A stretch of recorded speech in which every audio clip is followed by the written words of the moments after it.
ওসমান হাদি নামের বন্ধুটার সাথে কোনোদিন মোলাকাত হয় নাই।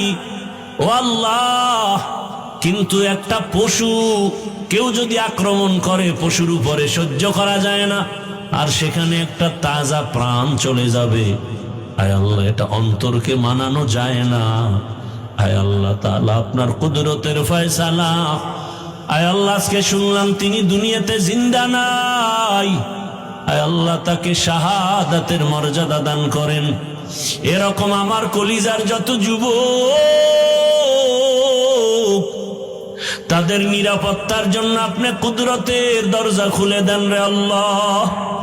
আমার যুবকদেরকে দিনের খাদেম বানায় দেন। আয় আল্লাহ, প্রত্যেকটা যুবকের দেশের জন্য আপনি ঢাল বানায় দেন।